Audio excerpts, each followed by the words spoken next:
Welcome to T's Garden Tour, edition May 30th. I would have some nice classical music in the background here, but these are some petunias that are really pretty happy.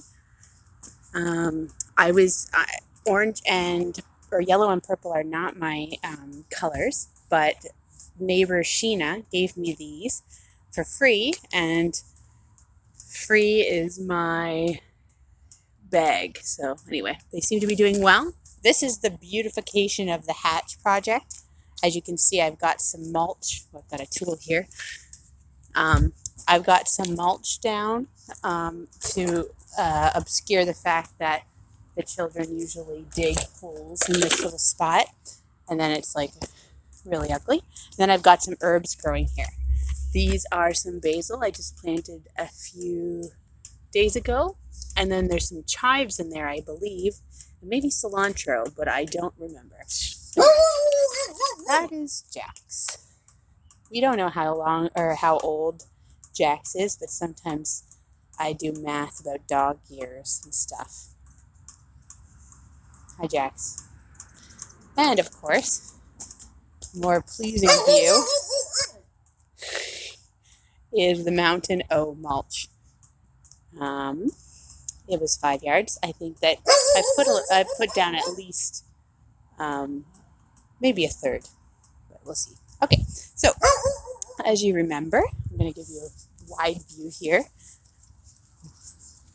Excuse the grass; it needs a mow, but you can see the dark grid lines.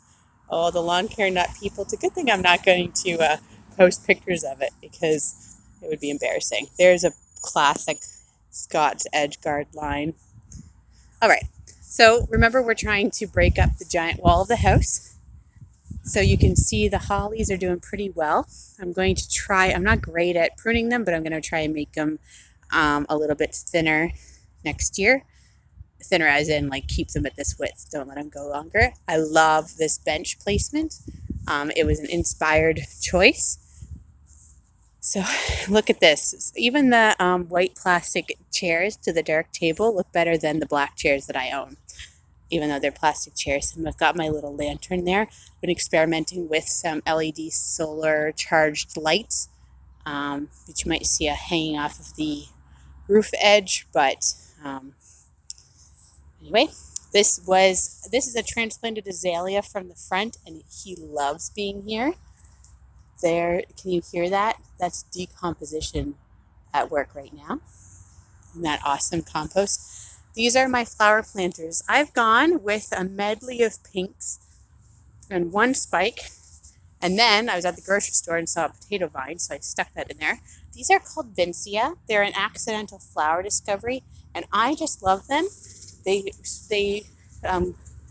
widen out really well, and they're just so delicate and beautiful, and they have all these different colors, and I have been buttercream creating them. Like if you look at my buttercream flowers that I make, that's what I'm trying to model them on. Nature is better at the dark pink centers than I am currently. That's okay. Maybe I'll win. All right. These are glads that I planted. I bought these bulbs because the lily I had here kept dying. These are daisies. I think that's a balloon flower that's just coming up. I tried to save his little head. Here's my beautiful bench. I'm going to cover it with a teak bench. I'm going to cover it with some oil to try and darken it a little bit. I might try and maintain it a little bit. Playing cards. It's rained for the last 2 days. Still good. And then these are my dahlias, my prize dahlias. In fact, only one survived from last year, and then I bought a few more bulbs. But that's pretty good since I haven't bought new bulbs for the last 3 years. So there's going to be a bunch of dahlias there. I'm going to have to pin them up. More daisies, one more dahlia here. My little floor tile connection. These are my hydrangeas. Now, I cut them down even though I probably shouldn't, and they keep flowering. And I had conducted my experiment last year when I trimmed this one and I didn't trim that one. And I liked the flower output of this one better than that one. So I trimmed them both this year. But I see that against all odds, someone's going to make a flower pretty soon. But that's not typical. They're probably going to start flowering in July because that's what happens when you trim them. This is going to eventually be a bed, but not this year. There's just some random foundation or anchor trees and shrubs, if you will. This was a lilac bush. Well, it is one, but it was just flowering. This is a spirea who's super happy here, and I need to get him to friends. And this guy, I just propped him up loosely because he fell over with the rain. And I think maybe I took away a support pole a little too soon. So I think what I'm going to do is I'm going to take out a couple of his branches so his head is not so heavy. And then I'm going to get a proper stake and have to tie him back up. I'm going to try and make a shrub out of that, but I don't have great success rooting purple sand cherries. So look at this. This is the hammock, of course. And look at, isn't it so pretty? The white and black chairs. I'm really into two-tone dining sets, as in the non-matching, but they go. So look at this beautiful backyard. Oh, and these are tomatoes that I planted from seeds all the way back in March. And actually, they were more like a therapy project. I just like to grow. I put the other pot there. I think it's so pretty.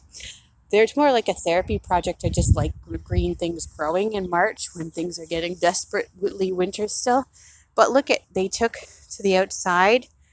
They were touch and go here, but they've already almost grown up to the first rung. It's amazing how much they've taken off. So, and I kind of, this was some window basil that I kind of just stuck in the ground. We'll see what happens. My garden will consist of herbs and tomatoes. And all summer we're going to eat fresh bread, herbs and tomatoes, and fresh mozzarella cheese.